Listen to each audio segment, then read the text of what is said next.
Hello and welcome to Synchronicity Talk Radio for your mind, body, and soul. I'm your host, Marie Bernard, and we have a special guest today, Christian Butzek. He is a friend of mine from Vancouver. We were chatting the other night and about life and love and happiness. And Christian is a real estate agent here in Vancouver, and he's recently gotten into an amazing new relationship. And that's kind of how we started talking about what we would talk about on the show today. So welcome to the show, Christian.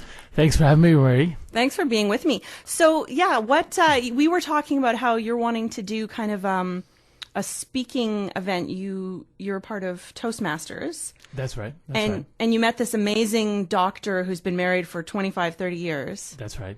And you're wanting to invite him on and a few other people. Yeah, that's sort of in the preliminary stages right now. So that's one gentleman I'm thinking about, and there's a couple other Toastmasters who are obviously very proficient in public speaking, and it's something that they really feed off of, right? And what I really want to do with the event, and this is down the road in about 6 to 8 weeks, is invite speakers to come and share the truth. Share, I don't want to say secrets, but the truth for them, what have made for great, successful, loving, long relationships. And so that's certainly something I want to do pretty soon. Cool. Yeah. So how did you?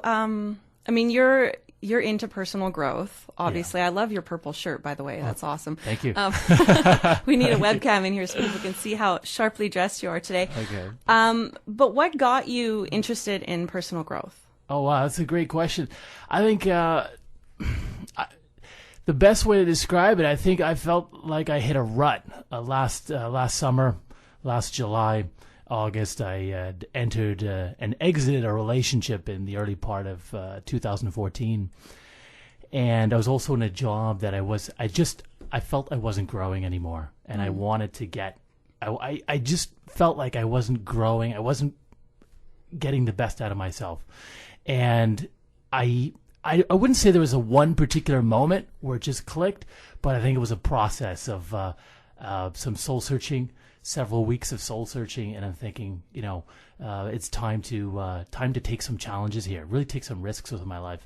And so that's when I started picking up different books, and even just going on YouTube and watching some of the classic speakers. One guy who comes right to mind is Jim Rohn. He goes back to the 70s and 80s. He really predates our time, but he was just a very famous speaker in self-development, and the mentor to Mark Hughes, the guy who went on to found Herbalife, mentor also to Anthony Robbins, and I think several other notable individuals. But watching his stuff, it kind of just started to click with me that I was off my game, and I was in a rut, and I needed to get out of that rut and get things together. And a lot of that has to do with taking risks, taking challenges. Even though you have that fear, I think most people do have that. Even people who succeed in life, whether we're talking about the top of the top, the Oprahs, they all have fear. And for too many of us, we let that hold us back, but we can't. We just got to move ahead. So what were you doing before? How long have you been in real estate? Oh, I've just moved into it. It's been a process of the last 6 months, moving into it, studying, learning, taking the courses, the classes, reading the books, and officially got licensed last month. High five, dude. Thank you. Nicely done. So what were you doing before that, if you even want to talk about it? Oh, yeah, not at all. Not a problem. I spent quite some time traveling, learning. I was over in Japan for 6 years. Wow. Where I taught in a high school for a couple of years. And then for the most of that time, I was in Tokyo, where I was working for a company that delivered language services. And what that really means, what that looked like was we worked essentially with lawyers and tried to help them get them into law school in the United States. So in a nutshell, that's what we did over there. Cool. Yeah. That's definitely an adventure. Yeah, it was lots of fun. Certainly every day is different for sure when you're over in a country where you can't even read the signs, right? And, wow. You didn't, in all that time there, you didn't learn Japanese? Well, you can learn Japanese, but they actually have 3 alphabets. They have what they call kanji, and that's sort of the fancy writing that they'd learn. They wouldn't learn it in 1 year. They'd actually go to school and learned over 8 to 10 years. Wow. Right. And then they have 2 phonetic alphabets. And so I was able to learn the phonetic alphabets, of course, but the sort of the alphabet derived from Chinese writing called kanji takes a long time to learn, and a lot longer than 6 years. Wow. Yeah. Okay. Good to know. Yeah. This is one of the reasons I didn't live in Japan. I've been there though. Tokyo is. What'd you think? Good fun. It was June. It was really humid. Uh-huh. I enjoyed the monsoon rainstorms. It was like a shower. It was so warm. Just walking down the street, and yeah, it was pretty cool. But it wasn't as busy as I expected, other than the train. Okay. The train is pretty intense. They pack you in there? Yeah, getting on the subway or whatever they call the trains there. But yeah, I loved Tokyo and Osaka, Kyoto. Yeah, really. What was the one noteworthy thing you took away from that, from being in Japan? Oh wow, putting me on the spot. Well, when I went to Osaka, the first time I went to Japan, I went to Osaka and Kyoto is just so beautiful, and there's like the Zen gardens and the Emperor's Palace and all that. But I think the biggest thing that I took from that was the plane ride home. It was, there was, I guess it was the way that the planet was like turned towards the sun or whatever. The sunrise was this epic rainbow across the sky that just sort of developed over the course of a few hours. Okay. So I was expecting to have the same experience when I went to Tokyo, but I guess it was the season. Mm-hmm, mm-hmm. And it was just a normal sunrise, but it was just epic. I was listening to Enya and my CD player at the time. This was before iPods, I think. And it was just like so peaceful. I mean, it just, something that beautiful, like, touches you, you know? Mm-hmm, mm-hmm. So that was for me. What about for you? In terms of? What was the biggest experience or lesson that you got out of Japan? That's a good question. I think in terms of the first thing that comes to mind when I think of my daily life when working as part of the language services team was client service. In Japan, it goes beyond anything we can imagine here. So let me give you an example. Here we have the expression that the customer's always right. In Japan, they have that expression translates into something completely different. And what it is customer is God. Wow. Right.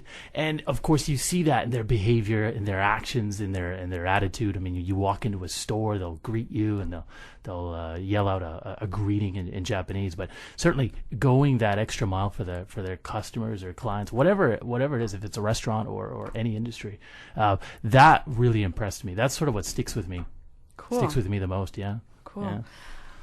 Wow, nice. Yeah, that would be nice if we had that. All right, well, I noticed, I'm so impressed with how prepared you seem to be. You've got your notebook and everything. So I don't know what you were planning on bringing up today, but I just wanted to like have a chat with you on the air. That's it seemed great. like it would be a fun thing to do, and I was like, why not, right? Yeah. So how long have you been doing Toastmasters? I started Toastmasters actually just when I got to Vancouver. I came to Vancouver in January of 2013. So I've just been here for about 2 years and 3-4 months. And it's a great way to meet people. It's also a great way to practice your public speaking skills, develop leadership skills. And I had done it in Japan, and I actually met my best friend that way in Japan, a really great guy. And so I thought, look, if I can get all of these things out of it, put in the time and effort and maybe develop one great relationship, learn how to improve my public speaking skills, learn other skills. And not only that, but you see some individuals who are really, really good speakers, lawyers, doctors, whatever walks of life they come from, and they're really, really polished speakers. And so if you can see that and, you take 1 point here, you learn one thing from somebody else and use that in your own speaking, I think it makes you a much better communicator. So that was the idea. The other aspect of it too is there's a lot of positive energy. People who take the time and the effort to go there after work, from 6 to 8 o'clock at night, they have that extra drive and energy, and it's really great. You really kind of you feel that energy. You walk out of there feeling like $1 million. $1,000,000. That's like doing this show every Monday.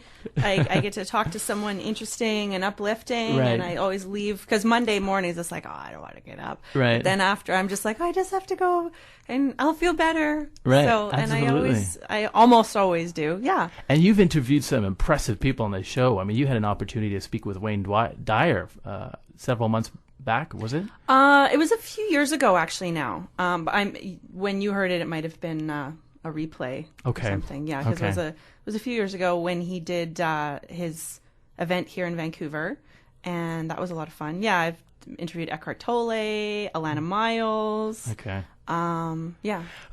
Let me ask you a question. Who really impressed you the most? Oh, well, there's so after it's been 7 years, so there's so many people. It's even hard to off the top of my head. I really enjoyed Dr. Stan Tatkin, that's a fairly recent interview.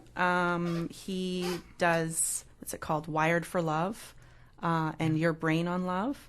And he's a clinical psychologist, and the squeaky chair. I won't move. It's okay. We need a non-squeaky chair. Yeah, thanks to everyone who donated to the fund drive. Hopefully we'll get some. We're moving to the new Student Union building next month, Okay. in the next couple of weeks. So hopefully we'll have some less. My chair's not too bad. So anyway, he was really, really gracious and just teaches such important things. But I mean, everyone pretty much who has been on the show has impacted me in some way. Yeah, that's a good question. Thanks. Yeah. I told you I'm better at asking questions than answering them. Ask away. I have very few answers. So, yeah. Okay. Well, tell us. Actually, you know what? Let's go to a break. Okay. And then we'll be back with more synchronicity in a moment. Welcome back to Synchronicity, Talk Radio for your mind, body, and soul. I'm your host, Marie Bernard, and we are talking with Christian Butzek. Is that right? Better the first time. Butzek? You got it. Butzek. Yeah. Bad with the, Butzek. I have it all tried to spell out phonetically. But anyway, so Christian is a local Vancouver real estate agent. If people want to buy a house or sell a house or something, how can they get in touch with you? AskAgentChristian@gmail.com. Ask Agent Christian. Cool. Yeah. At gmail.com. I thought you have the term real estate agent, and I like that word better. And I sort of thought of James Bond. Yeah. I pictured myself as a James Bond hunting for homes. I thought, Ask Agent Christian, that sounds like fun. We'll do that. Cool. AskAgentChristian@gmail.com. So, yeah, Christian is here. We just decided we're going to have a chit-chat for fun on the radio. And this is CITR, by the way, in case I forgot to mention that. You might also be listening online at CITR.ca, CosmicDimensions.com, PowerRadio.com, on the Co-Creator Network, or you might be watching or listening to this on my YouTube page, which is youtube.com/spiritual show. So wherever you're listening from, thanks for being with us. And so, Christian, we were talking about this amazing new relationship that you're in. And it's new, so you're a little bit... Is she listening right now? I don't think so. I think she's engaged at the moment. Okay. So you can send her the podcast later if you approve of everything that Okay. comes up. So you had mentioned that, we all have our lists of things that we're looking for in a partner and all that. And you kind of turned that around a bit. So tell us about that. Yeah, I think that many of us, we ask ourselves certain questions, and often, you might walk into a Starbucks and you might overhear a conversation and two ladies chatting away, and they'll often say things like, "This is what I want in a relationship. This is what I want my partner to be. I want him to be 6'4", run 3 marathons a year," and so on and so on. And they say, "Well, I'm expecting this. I have these types of expectations," and I think all of us, we sometimes fall victim to that line of thinking. And I certainly did for most of my life. And it really wasn't until last summer where I as I mentioned, I went through that sort of the period of soul searching and asking myself some serious, deep questions. And I started to change the questions that I asked myself. I said, instead of what I can get from this relationship, what I can give to this relationship. What can I contribute? How can I make myself a better person? How can I attract the type of person I want to have in my life? And I really sort of focused on those questions. Would write them out and just ask myself how I could do this. And then sort of, read the books, go to the classes, and even start hanging around, choosing very carefully who I associated with, because the people you're around, they really do influence you. You really pick up their energy. And so I did all of that, and I found once I had changed the questions that I was asking myself, boom, it just kind of worked. And that's when a lovely lady named Sally walked right straight into my life, just like that. And it honestly did not take that long. It probably took between 2 to 3 months. And something very interesting about the whole process, Marie, was that I used visualization. And I remember using visualization, I thought, what would she be like? What kind of qualities would she have? Okay, she'd be kind, caring, she'd have a great smile, we'd laugh together, and so on and so forth. And then what I did is I took out a piece of paper and I wrote down, and I covered from front to back, from top to bottom. I just wrote down all the qualities that I envisioned.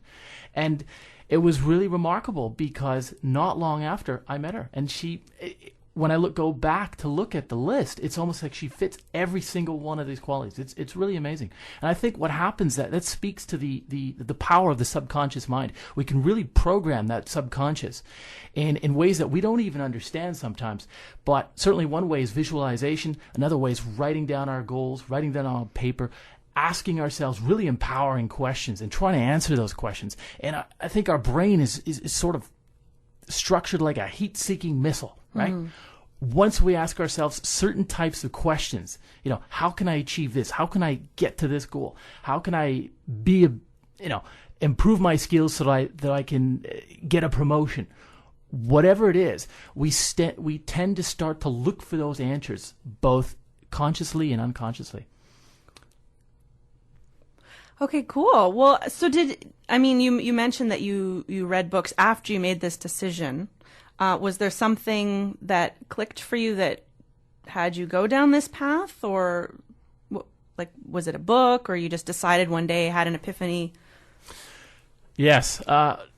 Well, first it would have been a failed relationship in the early part of 2014, certainly, and I was in the how can I say, I was in a long lull. I'll put it in that term. I was in a long lull, and I was just unsatisfied with work, and it sort of got to a level where I just thought, God, I just can't take this anymore. I'm sick of this. This has got to change right now. And that's when I remember actually hearing something interesting. I came across a quote by a speaker who said that there was a study done by the Harvard Business Review where they found that your income is generally 2% above or below the 5 or 10 people you socialize with, you hang around with the most. And when I heard that, I went straight to work and I quit. I quit and I started picking up books, reading, and of course that's when the whole process of self-improvement began for me. Cool. Yeah. Well, it's interesting you talk about how you started to work on what you could offer. I've been doing that in my own, obviously I've been on a personal growth journey for a long time, but I'm actually in a new relationship too. It's sort of, I've talked about it with a few guests because it's been about a month and a half of like on again, off again drama.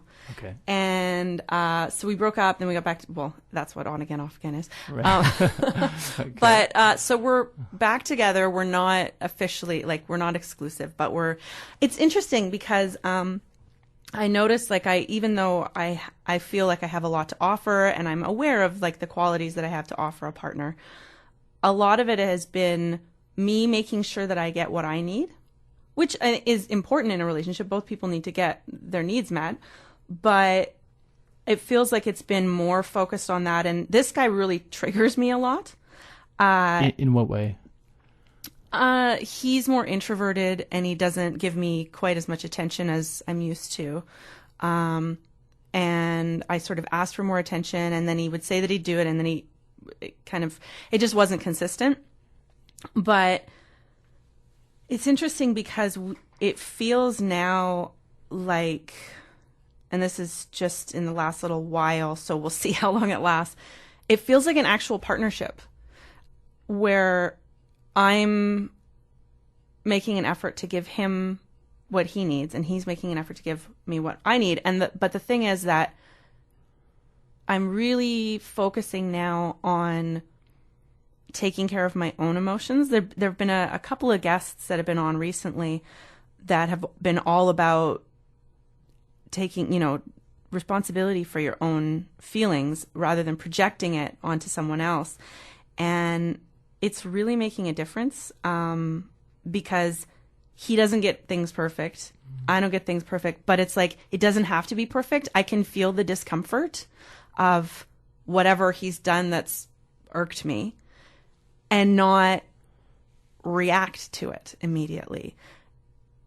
And if I do start to have negative feelings about it, one of the things I'm working on now is more asking him for help with that rather than being like upset or saying, you're not giving me what I need, this needs to change, or I'm out of here, which has kind of been what my normal reaction would be. So I'm terrified, but it seems like it's working. What is it that you feel that you need? Oh, well, there's lots. I mean, I need a partner. If I'm going to be in a relationship, it has to be a partnership. And I like attention. I like time together. I like checking in and things like that. And that's a bit difficult for him because he's kind of in his own little introverted bubble. Mm-hmm. But at first I was really taking it personally. Like, if he didn't get in touch with me, my first thought would be either he doesn't like me that much or everything else is a priority but me. Mm-hmm. And so this is the belief that I'm holding within myself. Right. And as I'm getting to know him more and seeing how we're kind of progressing as friends, or whatever you want to call it, I know he cares about, like, if I start to feel that discomfort of, oh, I'm not important, I just remind myself, actually, I know that I am. That's not true. Right, of course. Which really helps. Mm-hmm. Mm-hmm. And I think, and part of it is when you're first in the early dating stages, you're both feeling each other out. You're not overly invested, so you don't know. Mm-hmm. And that can bring up a lot of insecurity. But now I kind of know, at least emotionally, where I stand with him as far as how important I am. Okay. And so when I have those triggers come up, and they do, on pretty much a daily basis, okay, but I'm able to step back. I'm working on this one skill called check the facts. Okay. What is it? So basically, if you have an emotional reaction to something, you check the facts on it. So you write down, what is the thought or the belief that I'm having? How likely is that to be true? What are some other possible options? Right? And how likely are those things to be true? And you just sort of break it down. And because when I have the belief, oh, I'm not important, I can try to push it out of my mind and say, no, that's not true. But if I don't actually break it down more, it's hard to be like, well, of course that must be true because this is all the evidence I have. So I'm looking at all the evidence that supports me not being important to him rather than accepting that I actually don't know what's happening. There could be many millions of other scenarios that are more realistic than what I'm believing in my head. But because I believe it, then I freak out. I reach out to him and say you're being mean to me or whatever. And then I just kind of further perpetuate what I believe is to be true. Right. Yeah, I think the battle often is in between our ears, isn't it? We sometimes ascribe our own meaning to what someone might say or what goes on outside of us, and 95% of the time it's not as bad as we make it out to be, right? And it often, that you're right, I think it's because we hold faulty beliefs. We have, it's just there's a faulty belief there that we're not good enough, or this person's not giving us the attention that we, because we're not special enough to that person. I don't know that that's always the case. There's a lot. I certainly think that in the past I would have had some issues with having the wrong beliefs or programmed up in my head as well. And one of the things I've found that's helped, if you don't mind me sharing, for me, what really helped was just lots and lots of reading. And you come across lots and lots of information, strategies, techniques that we can use to handle and deal with conflicting emotions or just our emotions in general. And one book that I just finished reading recently was a really, really good book by Tony Robbins called Awaken the Giant. Cool. Yeah. It's got a great title. I think he always chooses the right title. He's Awaken kind of a giant. Well, he is a giant. He's like 6'8", I think. And he does a lot. There's a lot of focus in his book about how to deal with those triggers, things that trigger us. Sometimes we're not even really aware of it. We can sit down and talk to friends and family and get their have an honest conversation with them and ask them, hey, what do you think I could work on? How do you see me react in certain situations? For the most part, you probably know yourself.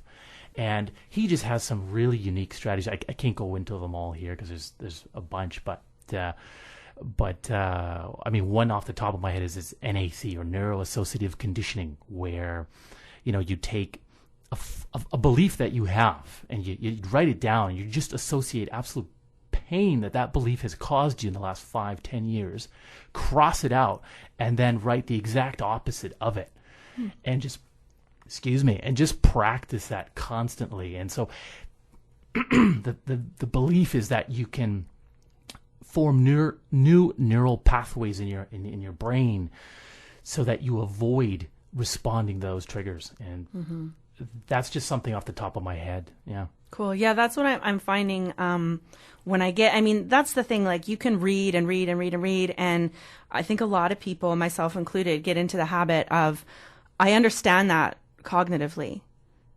And then, okay, I've got that. But really you don't, because you're not practicing it. You're not incorporating it into your daily life. So you're not really building neural pathways. So how do you, because you can read, I'm sure he's got like 50 or 60 different techniques to use.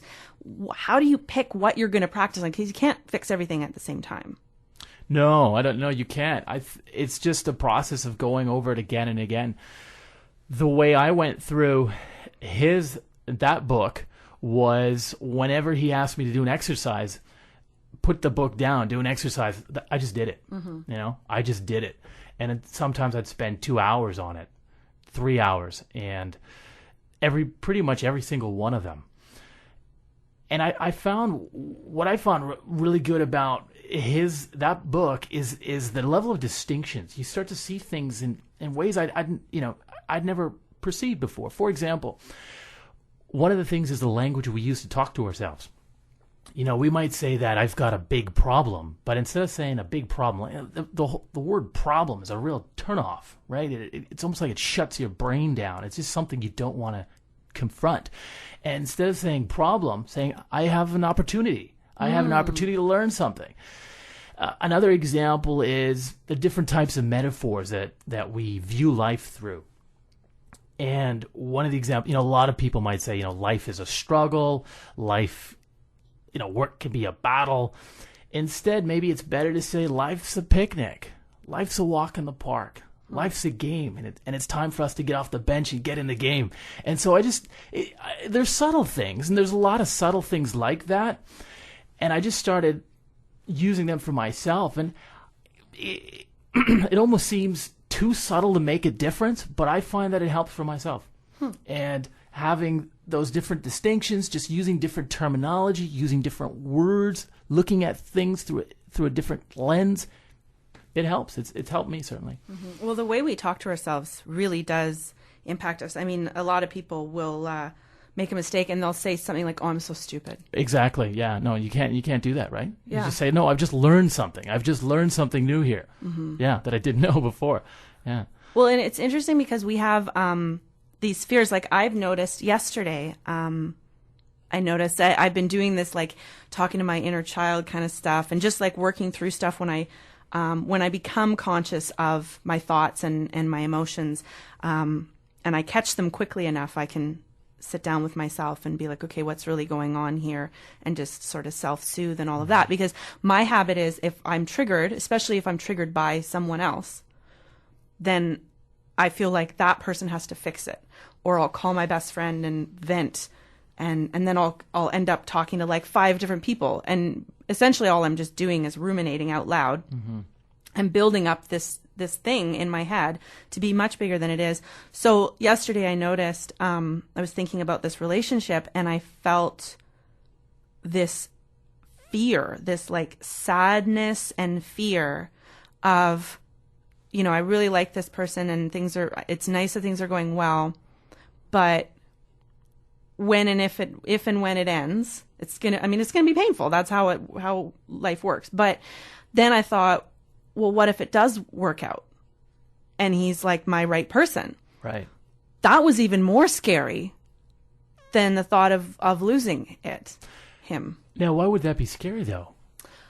I don't know. All I did is I sat with those emotions, and I just kind of talked to that little Marie inside, like, it's okay. You're going to be, whatever happens, I'm going to be here. I'm going to take care of us, is essentially what I was telling myself until I felt better. But I imagine, I'm just throwing it out there, that the idea of actually, he doesn't have the external things on my list that I want. Okay. He's a good person. He has a good heart. He has a ton of integrity, which are all wonderful qualities that I want in a partner. But, he doesn't make a lot of money. I have like financial fears and issues, and then, I picture myself barefoot and pregnant in a trailer park or something. It's like, fear. Come on now. I'm a bit of a drama queen. So, okay. But, so those fears come up, and then there's an age difference too. And so I don't know. I think that for a lot of people, you have this dream of what you want your life to look like, and you kind of work towards achieving that. But if you've I want to be part of a family. I've never had that. Sure. So that's my goal. But then I'm starting to tear up. It's all right. But I really don't know what that even feels like. I've never experienced it. I've seen other people who sort of on the surface seem like they have it together, right. But not ever having that experience, even though it looks like a good deal. I'm so used to this, this struggle or the being alone. I identify myself as alone in the world. Mm-hmm. So belonging to someone else, while on the one hand, it's something that I really want, it's actually really scary. Mm-hmm. So I think that's where it comes from. Yeah. Sorry, that's intense. No. Thanks for sharing. I've been there. I've had those feelings, and it's there are times where we really feel alone in the world, and we feel that there's if you're away from family, that there's no one there to support you. And, you look around and you see other people are in, really great relationships, and you're happy. And then, you think, wow, I'd love to have something like that. With respect to what you were saying, Maria, I would say, why not take that chance? Mm-hmm. Take that.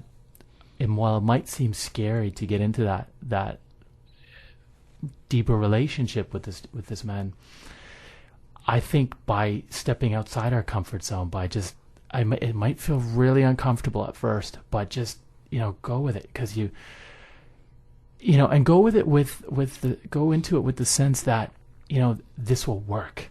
I think that's really, really important. I think so many of us, so often we say to ourselves, what if it doesn't work? What if this doesn't work? What if that doesn't happen for us?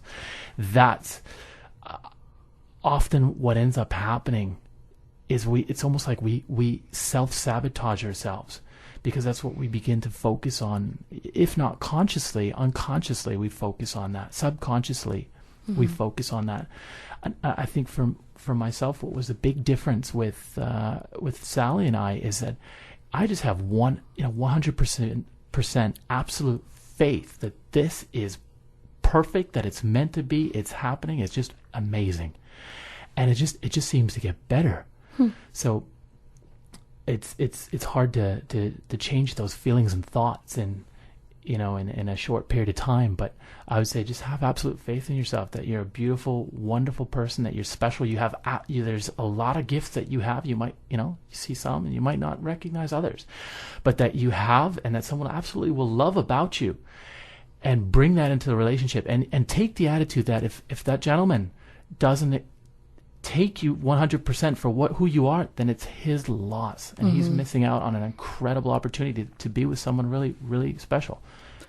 Thanks. Yeah, it's interesting because I think we have, as human beings, we kind of have a habit of thinking, if I could get all of this, everything will be better. Right. So we have this image of like the perfect job, the perfect house, the perfect car, the perfect partner. If I could just achieve that, then everything would be better. And here I am working with him, making mistakes, seeing my mistakes. Like I'm noticing, Wait, you're not making mistakes. You're learning. I'm learning. Yes. Okay, you're learning. But I'm noticing, like the other night, he was so sweet to me. Like my feelings were hurt, and he insisted on, like, we stayed up till like 5 a.m. talking about it. I didn't even want to. And I noticed, like, passive aggression, like, drives me nuts. And I see it in other people, but I'm starting to see the ways that I react passive aggressively to other people, which is totally a valuable insight to have and something that I'm working on now.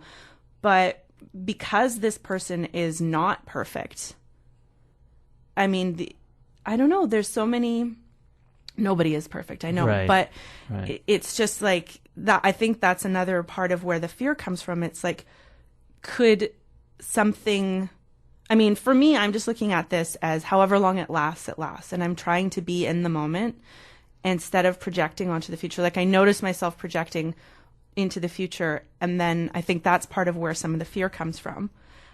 So I bring myself back, but it's also scary to be in the moment instead of fantasizing about some perfect future, living through the moment and working through each day. It's kind of new. It is. Here, let me throw something out at you. It's the Oprah rule for fear. How to deal with fear. Oprah would ask you, if fear were not part of the equation, what would you do? Well, I'm just like, this is, I feel like I'm taking this opportunity to face my fears and not worrying so much about whether this is the right person or if this is going to last 2 weeks or 20 years. I'm just focusing on what's in front of me and trying to be mindful of what comes up instead of just projecting it onto him or the future or the past or whatever. Like I'm just, yeah. And it feels like that's the practice, right? Because a lot of us also, we think that we're going to get to this destination of personal growth, of success. And it's the practice. It's the daily getting up and practicing. You don't learn a skill and then it just, some things become automatic, but it takes time.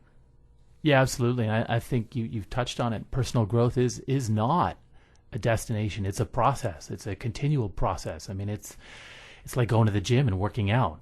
It's like going, on the seawall and going for runs and doing it every day for 3, 4, 5 months, 3, 4, 5, 6 years. That's what develops, a high level of health and fitness and vitality. And it's the same thing with personal growth is doing it day in, day out, day in, day out. But Marie, I want to go back to something you said, and you may be aware of this, but you mentioned that you were afraid what if this worked out and it went really, we were together for the next 20, 25 years. Now, why would you be afraid of that? Wouldn't that be a wonderful thing? I mean, he's a great guy. Let's say he's a really great guy. I assume he is. And things go swimmingly well. Why wouldn't it be an awesome thing if it went 20, 25 years or more? Because he doesn't have those list of perfect things that I think is going to fix everything and just go into, like, I realize that if the reality is, I mean, this is true with anyone, but it's going to take work and daily practice instead of, I'm going to work my butt off and starve myself for 3 weeks and then I'll have my ideal body. That's not how it works. You just get into the habit and you practice regularly. And I think that the fear is, I don't know, I'm just speculating, but the fear is that the reality is that this relationship is going to take work. It's going to take, I'm going to be triggered. Like it feels like I've almost been looking for someone who's not going to trigger me, someone who's going to fix everything, someone I'm going to feel like I'm home, and the reality is that I don't know if that even exists. No. Yeah, I think that's a really good point. I think often we do look for the fix outside of ourselves. We hope that we'll meet someone and that this person's going to sweep us off our feet, or they're going to listen to us on the sofa, and they're going to, just make us feel all right, provide all the answers. And I would have to say that I often fell victim to that line of thinking for many years. And it really wasn't until I went through a 6 to 8 month exploration of just asking myself every single possible kind of question of how I can make myself better. How can I improve myself? How can I, and this is maybe the most empowering question that any of us can ever ask ourselves is, what can we do for others, right? What can we bring to this relationship? What can we contribute? When you're out there and you're giving energy and love and attention, whatever it is, you feel great, and you just do more and more and more of it, and you begin to feel better, and you grow, and you put yourself in new situations and surroundings, and it's like you open new doors for yourself. So that's helped me a lot. I wonder if we had to start to change your thinking just a little bit and say, what can I give to this gentleman? What can I offer him? What kind of love does he need, and how can I give that to him? Yeah, we're sort of working through that. I mean, I try to, when I recognize things that it seems like he needs or he asks for something, then I do my best to provide that. A lot of it is, I think, I asked him yesterday, like, what makes you feel appreciated, and he didn't know the answer. I was like, okay, you have to think on that. Yeah. Because I think sometimes a lot of us are not aware of what we need. Right.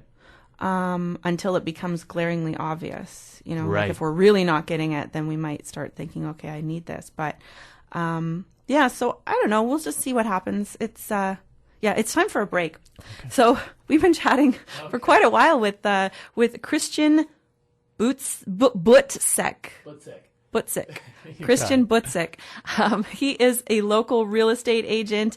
What is it? AskAgentChristian@gmail.com. We haven't got the email. We're working on the website right now. So AskAgentChristian@gmail.com. Cool. Okay. So we're talking with Christian, and we'll be back with more Synchronicity in a moment. Welcome back to Synchronicity, talk radio for your mind, body, and soul. We're talking about life, love, happiness, how to have a better life, and just sort of the journey that we've been on. I've known Christian for, I don't know, just a couple of months, hey? It's been actually about a year. Has it? Yeah, I met you. I meet you first? God, it was a while ago. Really? I guess you don't remember. Well, no, I know you've been coming to the comedy stuff that I've been doing. Right. That's when else did I see you? Have you? I guess I've been doing that for a while. No, I think I ran into you at a coffee shop at one point. There was a small gathering, and we were talking about how to win friends and influence people. Oh, that was Terry's group. Oh, yeah, I forgot about that. Yeah. Okay, that was fun. One of the classics. And anybody listening out there, if you haven't read that, read that. It's a great book. It's the Bible on how to effectively deal, relate, and work with people. Yeah, and I really like, because there's so many books out there about that concept of, getting what you want, influencing people, but a lot of the tactics are kind of manipulative. Not in every book, but that does happen, whether it's dating books or whether it's business. But the How to Win Friends and Influence People, I mean, it kind of seems like if you read it just on the surface, you might think, oh, that is a little manipulative. But the way, what's his name, the author? Dale Carnegie frames it, it really is about giving and connecting and actually caring about what's going on for the other person. Yeah, it is. I think that's a good point. If you just looked at it to use the actual strategies, yes, it would be manipulative. I think there's a presupposition there that Carnegie actually never talks about in his book, and that is that you genuinely love people. You're genuinely really interested in people and in helping them. And if you have that energy, that vibe about you, all of the stuff he talks about in his book, it works. It works, right? Just listening to people, asking them questions, that sort of thing. And I remember there was Stephen Covey, who wrote 7 Habits of Highly Effective People a number of years ago. He mentioned, I think he mentioned that in his foreword of that book as well, is that all of that stuff is great, but if you're not if you haven't worked on yourself, if you aren't a loving, you've got to first love yourself, be happy and satisfied with who you are, and then be genuinely interested and like people and help them, then the How to Win Friends and Influence People, those strategies, they work. But yeah, you need to have that foundation in place. It's interesting. Now I do remember you coming to that one. I've seen you so many times. I always see you. I don't do that group anymore. Right. So I apologize. Well, it's all right. I only went that one time. The one time, yeah. I remember. Well, that group was a little bit like it. There was a big, a lot of people showed up for the first one or two, and then it kind of petered off. Mm-hmm. And then Terry is actually he passed away. Oh, I'm sorry to hear that. Yeah, but and he was the inspiration of that group. So yeah, love him. And but anyway, but the comedy is fun. And that's how that's what I recognize you from, is seeing you at the comedy, because you come and it's like you've got your energy going and we can like vibe off each other, which is always fun. And but I'm just rambling. See, I should go to Toastmasters so I could be more succinct.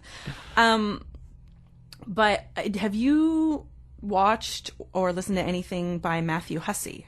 No, I haven't. Okay, so he's like a dating coach guy, but he also does, because he's just skyrocketed his career in the last few years. Went from like just some DJ, and he wrote a book, and now he's on like all over the place. But anyway, one of the things he talks about is giving energy to people. Like, if you remember their name, or you want to ask them a question about themselves, having something interesting to ask them about. And really, he said, if you're feeling low, the best way to boost your energy is to go and to give energy to someone else. Absolutely. And you feel great when you interact with people. I mean, we're social animals, right? Mm-hmm. And I remember reading that 85% of our happiness and fulfillment is based on our relationships, how good our relationships are with others in our lives. Now, I just wanted to add one thing to that, what you were saying, and that is that, and I believe this to be true, that our ability to get along with and love others really depends on the degree to which we love ourselves. Mm-hmm. And if we have high self-esteem and confidence, and we really love ourselves, then our ability to get along with people out there is also much higher as well. And so I think that's a really key point. That's why we always have to work on ourselves first before we can go out and then try different strategies or whatnot. But certainly giving energies, we always want to be doing that. Mm-hmm. Well, I noticed that because I work from home, so I don't always see a lot of people during the day, but I noticed that when I bring my energy, like if I go to the grocery store and I'm just like whatever, listening with my iPod and like on my phone, it's just like, I go through the checkout, whatever. Right. But if I make eye contact with the cashier and I say, so how's your day going? Yes. Boom. The entire interaction changes. Yeah. We're friends, and they care about what I have to say too. And it's just so much different than just walking through and going about you just connect. You do. I got invited to a great New Year's party that way. I struck up a conversation with the cashier. I just asked her, how's your day been? You look like you're having a lot of fun here. And you get into a small conversation and you never know what door opens up to you. They might say, hey, I'm having a New Year's party with all my friends up in North Vancouver. Why don't you come and join us? Cool. And so I joined in a great group of Iranian people for a really homey and down to earth New Year's event last year, just by smiling, bringing great energy, just like you said, looking people in the eye, and being genuinely interested in them. Mm-hmm. It works wonders. It really does. Yeah. Well, we have just a few minutes left on the show. Chris Orific is not going to be in today, so I'm going to be playing a repeat or something. But so there's no super rush. But what would you like to spend the last few minutes of the show on? I don't have anything in particular. I mean, we've sort of covered all the points that I had wanted to talk about. Okay, here is one thing. We just, before we went to break, we talked about you used the phrase, I'll be happy when. Mm-hmm. And you know where I'm going with this, but I think, again, it's something we all fall into that trap where we say to ourselves, I'll be happy when I get this promotion, when I get that job, when I have this relationship, when the kids go off to college, whatever it is. And again, I think we're never really happy when.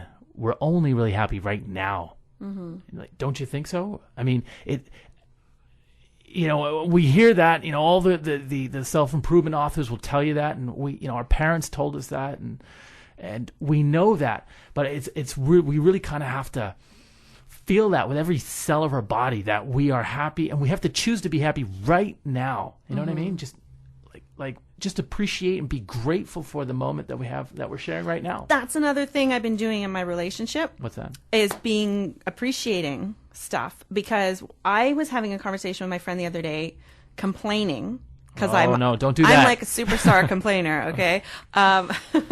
But I was complaining I'm putting in all this work, I'm making all these efforts to improve myself and give him what he needs, and I don't see the same thing coming back from him. But then when I shifted my way of thinking, I actually saw that no, it's not perfect, and both of us screw up all the time, which is fine. But I was like, actually, compared to where it was a month and a half ago, he has put so much effort in and has had so much growth. And so I started writing it down in a little notebook, because I suffer from depression, and I would think, what do they call that? When you have thoughts that are just not healthy, disordered thinking, whatever. Okay. So it's easy when you get into that negative viewpoint where all you start to see is the negative, right? That's right. So I've written these things down, and every day I'm coming up with one or two more things that either I'm noticing or I'm remembering. Right. And now, so if I start to think negatively, hopefully I'll be able to remember to look back at that and say, no, these are actually the things that he's providing and the efforts that he's making, rather than, oh, he's not important. Oh, he's playing video games instead of calling me, or whatever. Right. And then also, because I write it down and then it's in my mind, I can express that to him too and be like, hey, I really like that you did this, and give him credit. And then that makes everyone happier. Absolutely. A very powerful thing we can do is to write a gratitude journal every night. And if we can't do it every night, to do it, 3 or 4 nights a week. Even if it's just 2 paragraphs, and just use phrases and expressions like, I'm thankful for, I'm grateful that I have this person in my life. I really appreciate the moment that we spent last night at having a latte together, and what we talked about when we were really, gratitude is one of the most powerful human emotions. When we're grateful for what we have and who we have in our lives, it feels great. It's like a switch is just flipped in our brains, and all of a sudden these positive chemicals flood our brain. Gratitude is definitely a way to instantly feel better. And also, Dr. Stan Tack, and I'm kind of trying to get this happening in my relationship. We'll see how it goes. But Dr. Stan Tatkin has a technique in his Wired for Love album where you actually, you amplify the positive things in your life. So if there's something great that just happened to you, Right. or you had a great thought or whatever, you could like text it to your girlfriend. And then what happens is that you don't just experience that positive energy and the dopamine and the serotonin, but then she gets a piece of that too. And then she can share the great things that are happening to you. So then you're both amplifying each other's positive energy rather than just withholding it for yourself. Sure. Yeah. Yeah. Yeah. No, that sounds great, Marie. What's the name of the author again? Dr. Stan Tatkin, and his program is called Wired for Love. It's like 5 CDs, or is it Your Brain on Love? He has a book and an audio program, but he goes through like the different attachment types and how you can create a secure functioning relationship. And then he also gives tips on like how to increase dopamine and like extended eye contact. That's great. Right. Having new experiences, because novelty boosts your dopamine. Right. So sharing those, and even just like he gives an example of how, let's say a woman and a man are on vacation together, and the man is like doing his crossword puzzle and she's upset that they're not connecting. But to turn that around, she could actually say to him, I'm so happy that we're sharing this time together. And then that automatically brings him into the experience. Even though they might not be specifically interacting, they can still enjoy that experience. So yeah, things like that. It's a really good program. Okay. Yeah, maybe I'll share it with you. Yeah, sure. Sure. Cool. Yeah. Well, it's been so fun chatting with you. Yeah, Chris Horrific's show is not going to be on today, so I'm just going to play some music after. But it's been so fun chatting with you. Is there anything you want to add? We don't have any rush, so. Off the top of my head, no. I can't think of anything. I mean, is anything that's sort of flashing through your mind at the moment? No, I'm taking next Monday off because it's gonna be Easter Monday. It is. I'm taking that day off. I just decided. So, yeah. So I'll be back in a couple of weeks. I hope that you have a wonderful Easter long weekend, fabulous week. Yeah, that's about it. All right. Well, I am going to wrap up this show now. Thank you so much to Christian Butzek.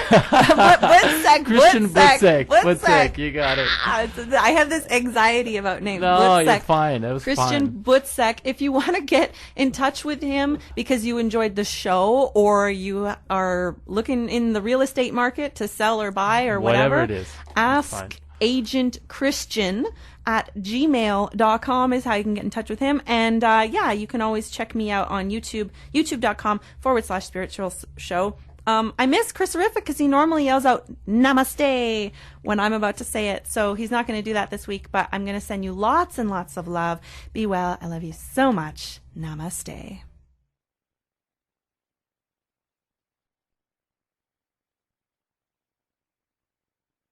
Namaste.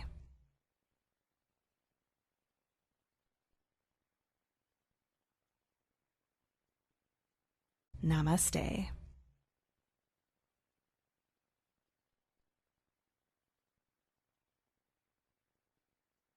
Namaste.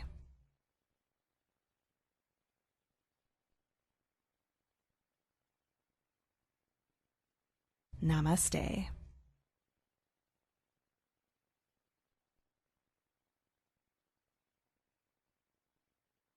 Namaste.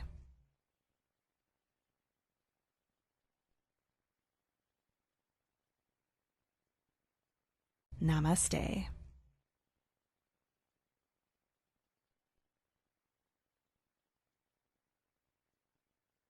Namaste.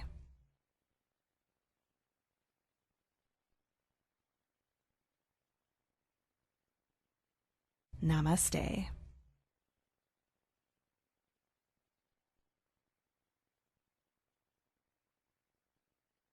Namaste.